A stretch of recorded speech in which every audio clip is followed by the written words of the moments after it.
Hi everyone, my name is Nick Bransky. I'm a lawyer here at Cito Energy Law, and I focus on international stuff and regulatory and compliance issues. The idea of our international guide and this chat with you today was very simple, was to bring the experience that we had as business owners, which we are, and the practical issues that we've seen in the last decades from the regulatory and compliance perspective.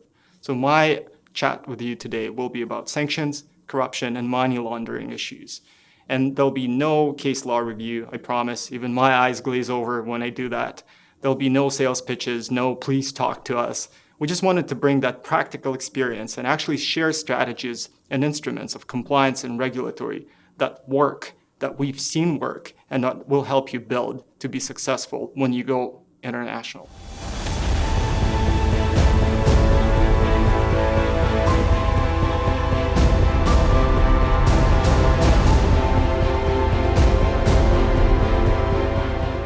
So the first part of this chat will be regarding sanctions. What are sanctions?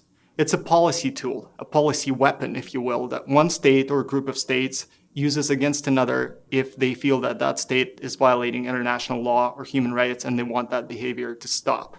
So I assume you've seen a lot of those sanctions in the recent years in the news. We've seen sanctions on Russia, Iran, Cuba, Venezuela, and other countries. So even though sanctions are policy tools, they involve real criminal liability.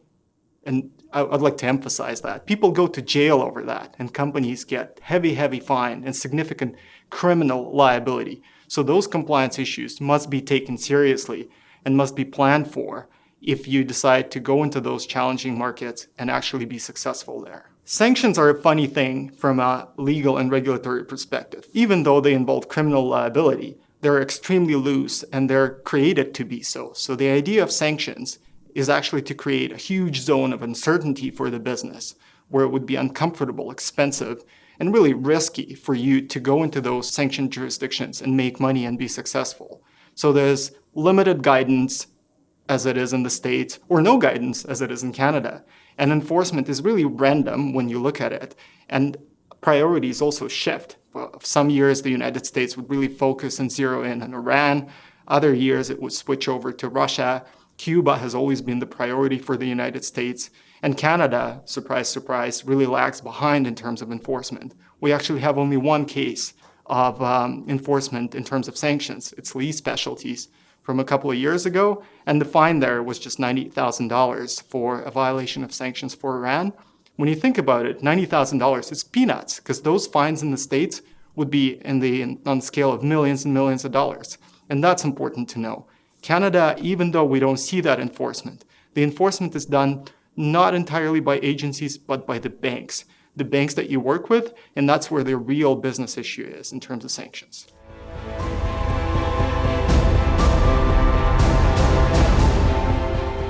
We've been talking about sanctions for decades now, and they're not new. It's a policy tool that's been used by many states over centuries, really. But the United States has excelled at it. That's probably the only country that has a huge amount of jurisdiction and enforcement in terms of sanctions. So here are the hard facts. Sanctions are there to stay. We see more and more states impose sanctions. Sanctions become more complex, more enforceable. So when I mentioned enforcement in Canada and the fact that it's lagging behind, but it's not some random enforcement, political enforcement in Ottawa by Global Affairs. It's a very real RCMP, CBSA units working here in Calgary, looking at the energy industry, what they do in terms of corruption and sanctions compliance. So that's something that you should be taking seriously. It's criminal liability, it's real fines. So when you also talk about sanctions are there to stay. We don't see them being lifted. So a couple of recent examples would be Belarus and maybe a couple of other states. But even when they're lifted with a change of government, they could be reimposed. Case in point, Iran. Obama signed a deal in 2016 with Iran. Some of the sanctions got lifted. 2 years later, Trump is in the office. They're reimposed overnight. 17,000 individuals and entities added to the list. How do you deal with it as a business owner? It's confusing, right? It's hard to address, and you need some serious approach to that.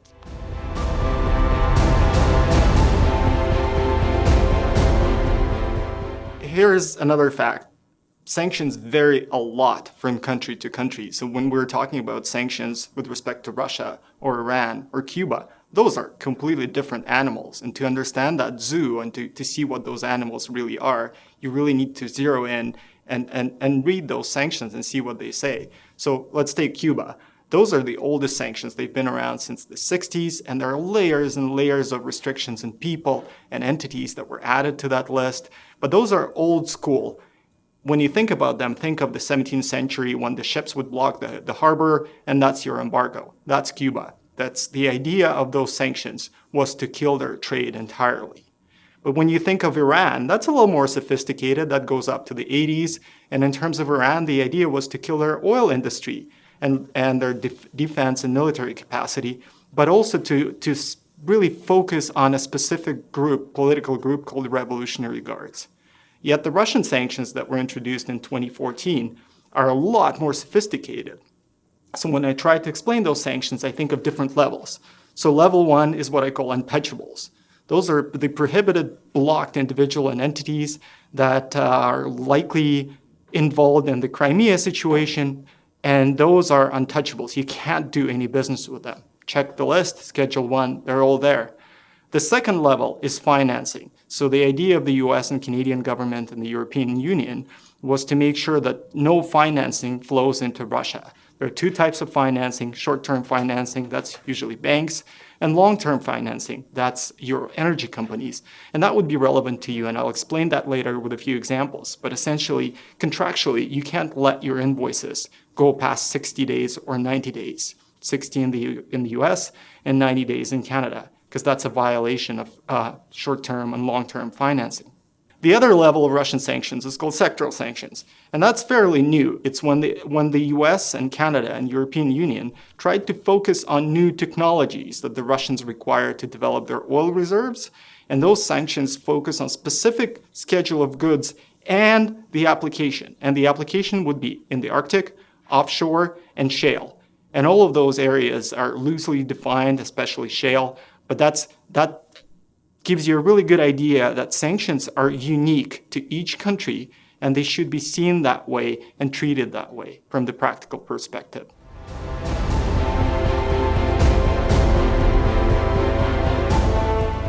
So how do sanctions work in practical terms? You would think that it's investigation and prosecution by law enforcement agencies. And that's true, but only a small fraction of those gets fully investigated and prosecuted and ends up being a fine or a jail term. In fact, sanctions, and I refer to that as a huge gray zone of risk, are being enforced by banks and financial institutions. And trust me, those guys with their risk tolerance, quote unquote, are the best to enforce sanctions. They would slow down your transactions, screen everything, request documents over documents, and then at the end of the day, you would have to make business decisions, whether you want to be involved in those projects and transactions that are really so difficult to manage, so difficult to operate. And some of the banks with the lowest risk tolerance level, which probably have seen some sanctions enforcement, would even stop their relationship with you, or discontinue your credit, or raise compliance issues that cannot be resolved. So in that sense, it's really about the business aspect of it, not the enforcement per se. But the enforcement aspect is relevant. You could still be investigated by RCMP or CBSA, and that's something that just cannot be ignored.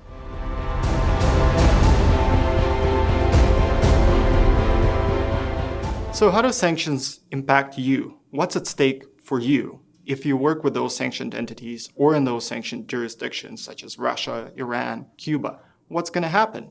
Well, you'll likely see some delays in screening of your payments. In simple words, it's really hard to get paid. It takes time. Those payments take time, and you have to be really careful about not extending prohibited financing to some of those entities. So be ready to provide your invoices, your end user certificates, your agreements. There's a huge paper trail. You will need some resources for that and patience. So the other issue is that some of the banks would have zero appetite to deal with those countries, and they would stop the entire relationship with you. You will see no more credit, and you'll have to look for someone else. So have a plan B for that. You may lose your licenses and permits. That has happened before. Or your directors, officers, and management may not be able to enter the countries that they're used to enter for business or vacation, such as the United States.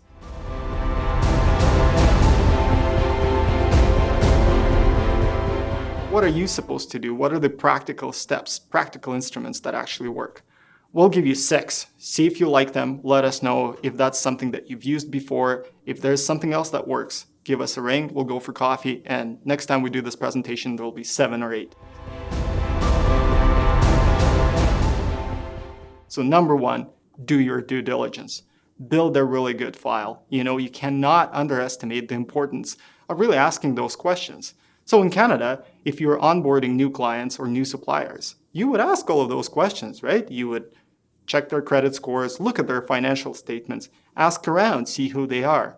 So the same thing has to be done for any overseas travel or business ventures. Because it's not that difficult when you think about it. You don't have to go to those massive, expensive compliance shops and order $20,000 reports. Which is a pretty significant item if you think about it. If you've just started a project, you don't see any revenue coming in, and you have to spend $20,000. Once you've done that, once you have some of those searches, and they don't have to be perfect. The standard is not perfection. You're not a magician. You don't speak their language. You don't know their business culture. Just be reasonable. It's your general common sense, right? The stuff that you use here in Canada. So once you got those searches done, you have some names, you have some entities, you see what they're up to. Go and take a look at the lists, at the sanctions lists, and they're all accessible.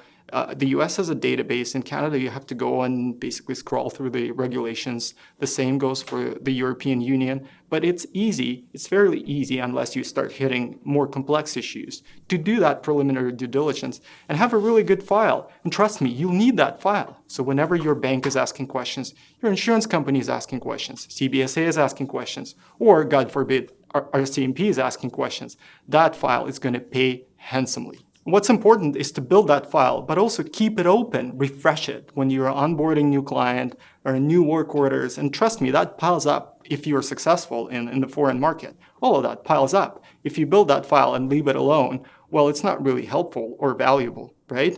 But if you keep it going, if you build that file, it's going to be your most important compliance tool. It's going to give you a sense of what happened, when, who looked at that, was there any follow-up?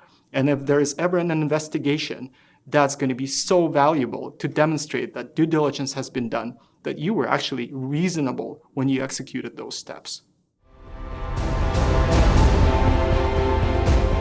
So you have a due diligence file. Good file, great. Step 2, make sure your contracts are very strong when it comes to sanctions. But not only the agreement that you sign, but all of the work orders, invoices, any related documents, they have to be conscious and live to the issue of sanctions. So what we see a lot is that there would be a clause in the actual agreement, but then work orders and specifications that are added on as layers, as contractual layers, they completely ignore sanctions as if they don't exist. Well, that doesn't make sense, right? Because A, you spend all of this time and money developing this strong contractual base that allows you to walk if there's a sanctions issue, because that would be either a force majeure or another circumstance that would allow you to walk out of the contract. But then all of those work orders, gone. You have no control over them, and that's where sanctions issues actually arise. A case on point here is an IT company in the States that was fined a couple of years ago for dealing with Rosneft. Well, guess what happened? They had a really good, strong agreement, but their accounting process wasn't strong enough. So they let some payments last and pass, and what happens? You're beyond 60 days and you're in breach of sanctions. Was that deliberate? No, of course it wasn't. They had a really good compliance process, but they dropped the ball on the accounting end and record-keeping end, and they got a fine. So does that make sense? Is that something that you want to see? No. So see your contractual process and accounting process and project management process as one, and make sure that the contract and contractual foundations that you have are actually plugged into each other, and they act as a single mechanism that allows you to be in compliance at all times. So now you have a great file. You also have a strong contract. That's amazing. Another tool that you should have in your compliance toolbox when it comes to sanctions is end-use certificates. So it's really a 1, 2, 3-page document that confirms that your end user, the party that is actually using your equipment or your services, confirms to you as the manufacturer or the service provider that they will comply with all of the applicable sanctions, Canadian, US, European Union, whatever it is, at all times. And you take that document and you check it for reasonableness. And again, that's the same test. No one expects perfection. It's a foreign jurisdiction. You have no control over the user, but use your smell test. If you see that your equipment or services may be used for prohibited purposes, walk. It's not worth it. But your end use certificate gives you that assurance, especially early in the relationship. And you provide that assurance to the bank, insurance company, CBSA, your customs brokers. And that's the tool that's really important if you put it on top of a good file and a strong agreement. So if your projects and transactions in the sanctioned jurisdiction become something more permanent, you might want to consider building an actual sanctions policy. It doesn't have to be an extensive document, but it's going to build on your experience and our experience and the experience of others and allow you to really have that compliance process in one place. But you could also attach different add-ons to that compliance policy. One of them could be a questionnaire that you would use for agents or new partners. So I'll give you an example of something that we built for a company that was going into Iran. And some of those questions would probably resonate with you.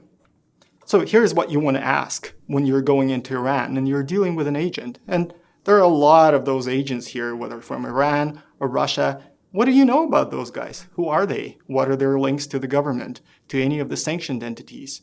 If this is an oil project, where is it located? How does it work? What's the financial and compensation structure? So here are some of the questions that we might want to ask. What are your political affiliations? Have you served in the armed forces? Have you had any connections with the certain group, X or Y or Z? What are the financial institutions that will be involved? Who are the individuals that will be providing instructions to you? So questions like that, once you have them documented and saved in that great file of yours, that compliance file, in addition to the compliance policy that we've just discussed, the sanctions policy, would give you that level of comfort when you're onboarding new people, new clients into that relationship, that it is going to tick in terms of compliance. And if you ever have to explain anything to anyone, that file, that policy, those questions and answers would serve you so well. Your sanctions policy is going to be worth nothing if you don't train people on it, if they don't know it exists, if they don't fully understand what it is, and if your guys on the ground, and I emphasize in the jurisdiction, fully understand how to apply it and why it matters for business purposes. So please do the training if you have a sanctions policy. That's something that's going to be a really good element of quality control and making sure everyone's on the same page. But also in terms of enforcement, if you're ever investigated and, again, God forbid, prosecuted, that's a mitigating circumstance. If you could show some reasonable due diligence and reasonable training, but the process broke apart at some point, that's going to reduce your penalties. That's going to allow your guys to qualify for contracts and to recover from that sanctions blow if it ever happens. That's important. So when you do that training, if lawyers are too expensive, fine, go get some compliance guys. If that doesn't work, well, use your management for that. But make sure everyone is there because it has to go top to bottom and backwards. And there's no other way. The final piece to your successful compliance strategy is really an add-on, and that comes from our experience in the last decade or two. It's the D&O insurance coverage for sanctions, directors and officers liability insurance. And a lot of people have that, especially larger players. Smaller guys don't even know what it is. Essentially, it protects your directors and officers if they're investigated, because they will be investigated as individuals and as part of your company. And it allows them to pay their legal bills. And we know legal bills and lawyers are expensive. So if you think of coverage, $2 or $3 million should be just enough. And your premiums, and it depends on your level of risk and your exposure and your size and your industry, but generally the premiums would be anywhere between 10 and 25 grand, which when you think about it is your cost of doing business in those challenging jurisdictions. So if you have any questions about that, ask your insurance provider. Those coverage and policies are available and they're fairly affordable these days. Use them. So to recap, what we're sending you home with is this. Build a good file. That's your compliance tool number one. have a strong contract, but not just the contract, but also the invoices, POs, specs, anything that comes with it. Have a sanctions policy. If it's a permanent project or a transaction, something like that, a tool like that, would allow you to really have everything that you've learned in one place. If you have a sanctions policy, do the training, but train everyone, not just your management or your BD team. Make sure the guys on the ground, the folks that actually interact with the jurisdiction, your accountants, that they're all involved. It doesn't cost that much, but when you think about it, the implications of not doing that are going to cost you a fortune, really an arm and a leg. Well, and don't forget about your end-use certificates. That's an important compliance tool, and it's important to remember that the standard is reasonableness. You're not a magician. No one expects perfection. First, find out who the end user is, then work with them. Most of those guys would want to comply with those sanctions and would sign those documents. And of course, if you see that they're not complying with it, walk. But you can use that end-use certificate as your assurance for yourself and other parties, such as banks, insurance companies, that help you out to be successful in those markets. And finally, the D&O insurance coverage for sanctions. It doesn't cost that much, but the peace of mind that it provides to your directors and officers, your management, the guys who could be US nationals, who could be European Union nationals, to limit their exposure, to have their costs under control. That's important. They will like that. Use it.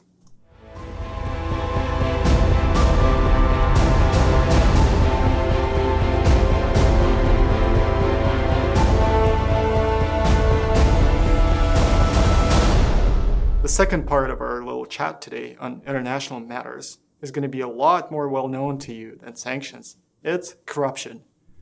The Oxford Dictionary defines corruption as the perversion or destruction of integrity in the discharge of public duties. And I think it's a really good concept, a really good test to look at different types of corruption. There are so many. You could start with regular bribing, that's your cash, favors, political influence, paying for their kids' education, shopping trips, flying those officials around, paying for their hotels and entertainment. That's all corruption. But there's also endemic corruption, corruptions that you see in those jurisdictions at the lower level. And again, the reason why it's endemic, you see it everywhere. That's your traffic officers, your police, hospital corruption, bribes when you're getting visas, when you're applying for work permits, and immigration. And that's also important. That's often ignored. When you think about corruption, it's basically the SNC-Lavalin corruption, paying for bids to get a certain favor to win the project. But when your guys are on the ground, some of them might pay a $20 fee to the traffic police officer. Well, that could become really commercial really quick, and you didn't consider that. So when we talk about the different ways to manage it for you as a company, you need to be aware of those implications as well. That corruption can be used as a commercial weapon by your competition on the ground, by the locals, where that would slow down your business, take away your contracts, and end up your officers and directors and your staff in jail. That's not a good outcome, and we'll explain how to avoid this in this video.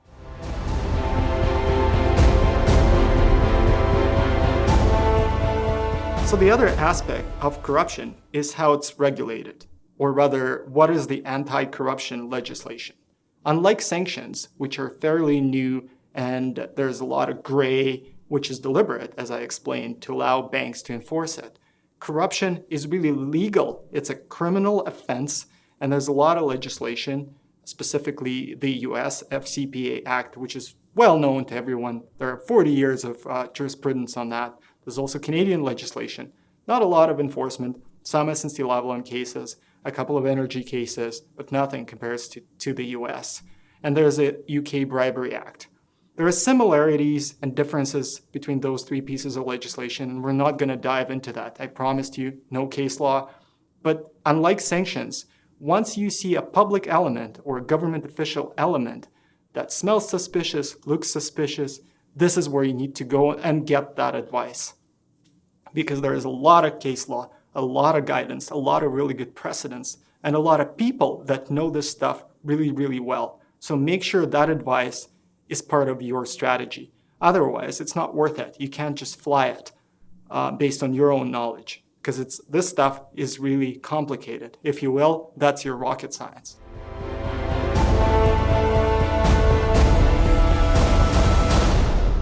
And this is our corruption story time. We'll start with Russia, where corruption is endemic. And I thought of this as a good example of how corruption is being used in Russia specifically as a commercial weapon, where your competitor makes a phone call or files a little complaint with a police office that you're involved in corrupting government officials. So what happens then? Your office is raided, your files are taken away, your bank accounts are suspended or frozen, and which is even worse, your directors and officers are invited for 15-hour interviews or end up in jail. So to avoid that, you need to be squeaky clean. And what happens, it's interesting to see how lawyers evolved around that practice. Every commercial firm in Moscow would have a criminal lawyer on staff who looks after situations just like that. Because if that happens to you, if corruption, whether you committed that or not, is used against you as a weapon, you need someone to look after you. And this is where local counsel, local knowledge of how to deal with those issues is really key. So another story comes from Africa. The questions that we've seen coming from clients is, well, should we invite the minister to the Super Bowl? How about a shopping trip?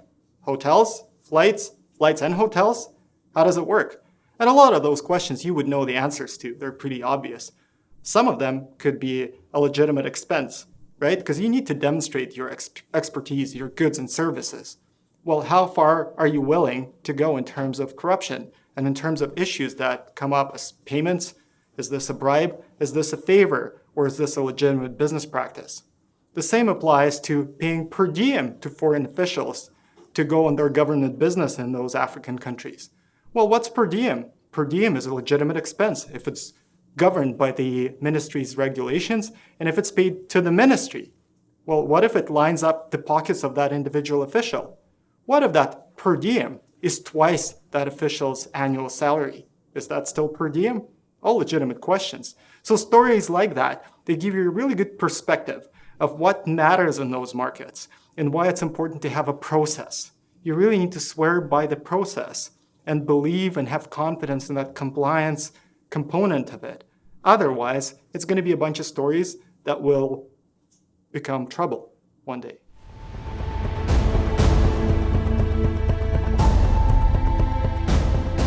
So stories are great.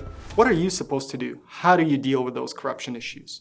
And again, my approach to this in terms of business and as a lawyer has always been be squeaky clean and do whatever it takes to be squeaky clean. Because once you pay once, it's going to suck you right in and you will keep on paying and it's going to be layers and layers of problems and regulatory and then criminal issues. Do you want that? No. So the other red flag, something that really arises as part of pretty much every transaction that I have seen, is agents, is go-betweens, the guys that take care of you, the guys that know guys. Well, that's a legitimate practice if they provide a service. If you're paying a commission or a finder's fee, you really need to have some paperwork, you need to have some paper trail, and you need to have something reasonable to demonstrate their value. Otherwise, if they're linking you to government officials or public agencies, well, it's going to raise more questions at the end of the day in terms of your accounting process, and will end up in law enforcement. Agents is number one. Look at your agents very closely. And if you can, reduce the number of guys in between. Try to reach out to the client, to your end user, and work with them, and work on that relationship, and make that squeaky clean.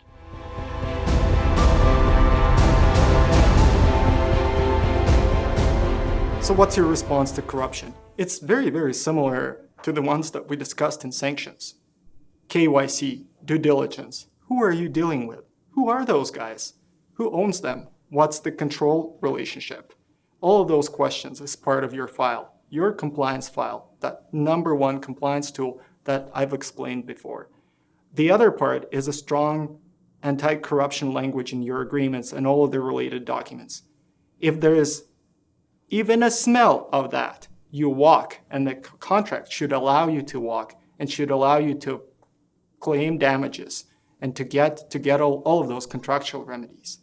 Have a corruption policy or anti-corruption policy and training, because without that training in jurisdiction, on the ground, with all of your guys involved, BD, accounting, project guys, field guys, it makes no sense, because if your field guy is bribing someone on the ground, it doesn't even matter what your accountants do, right? Or your management. You're going to be responsible for that in any event. And the same applies to your agents. If your agents or those go-between guys are running around and engaging in something that's inappropriate, you're responsible. It's your responsibility to go and review that and make sure it's compliant. So your strong accounting process is important. You need to have 2 or 3 sets of eyes: QA, QC, training. Otherwise, it doesn't matter. If you have a policy, but there's no accounting process to back it up, boom, you've got some law enforcement issues on your hands. And finally, work with your bank. Those guys have invested millions and millions, if not billions of dollars, to develop the process to address these exact issues of corruption, money laundering, sanctions. They have the most expensive and sophisticated screening instruments, software, guys with expertise that you will never, ever be able to attain. Use them. It's part of your service. Don't be shy. Ask questions, ask for their templates, see how they do it, and implement that as part of your business. That's how you become successful internationally.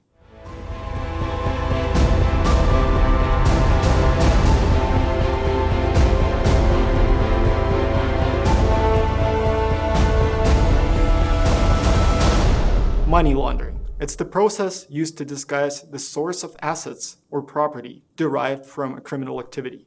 Money laundering goes hand in hand with corruption, extortion, fraud, and terrorism. So no surprise it's being taken seriously. That's a criminal offense under the criminal code. There's a separate piece of legislation in Canada, the proceeds of crime legislation, and a number of regulations that govern that. So this should be treated as a criminal part of your compliance strategy.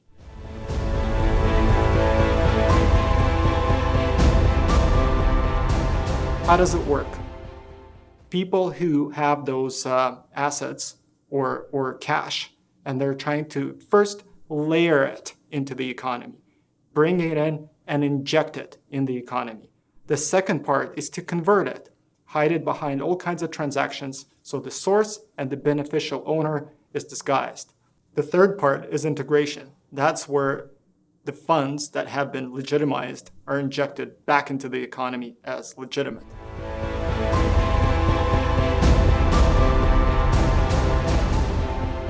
So how does it impact you? Well, your company, your business, your property could be used to flow those funds through. So once you're successful internationally and money starts flowing around, some of that money may be related to criminal activity. And this is where it's extremely important to work with your bank, the bank that's going to process those payments, and assist it as much as you can, but also learn from it as much as you can and lean on the bank and its process to develop and make successful all of your compliance strategy around money laundering. If you take anything from this chat today, anything that you take home, take 2 words for money laundering. It's the source and beneficial ownership. And I'll give you a personal example from my legal practice a couple of years ago related to Russia and the former Soviet Union.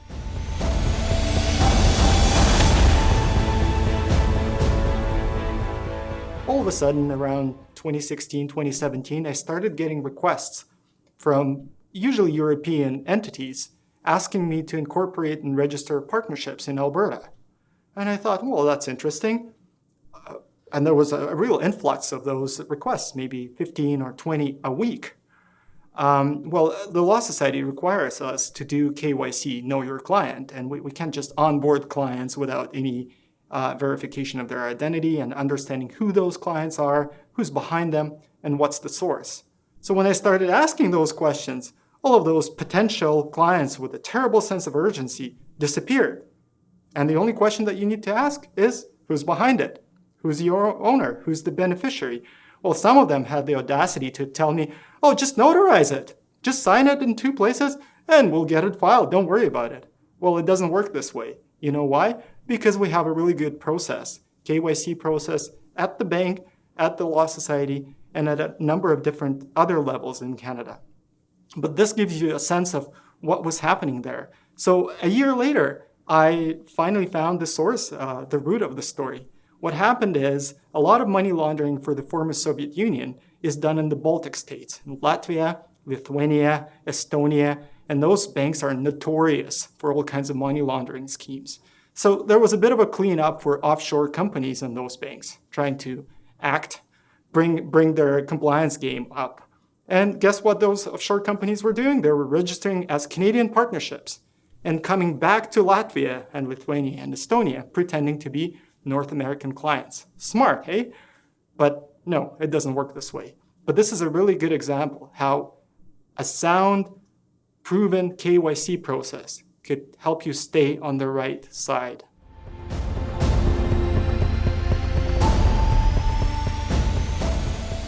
When it comes to money laundering, the most important question for you is, what are we supposed to do? We as small service companies, as smaller businesses, we don't have the same resources, we don't have the same expertise. You don't, that's right. But what you do have is common sense. Use that. It has to be reasonable. Remember, the standard is not perfection, it's being reasonable about it. So for instance, the good old rule of cash is the king. Well, it's not when it comes to foreign markets, and specifically when it comes to money laundering. It's not the king. And whenever you have those cash transactions, that's something that needs to be double-checked and triple-checked again. If that needs to be done, do it. The remedies in the context of money laundering are very similar to those around sanctions and corruption.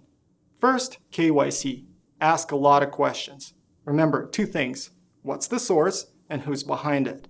And if you start asking those questions, on a couple of files it would be somewhat challenging, but then you would get a really good hang of it.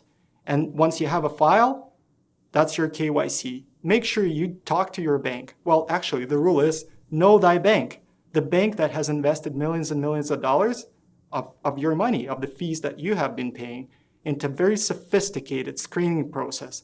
They know what's going on internationally. They are on the ground. Lean on them. They are your partner in this. Ask questions, ask for precedents, ask for advice, ask for networks of people on the ground who could be trusted and who would be your advisors as well as the bank's advisors. And then don't forget about your internal process. Your accounting group needs to have that two sets of eyes rules. There must be whistleblowers. There must be reporting. It's international. Remember, cash is not the king.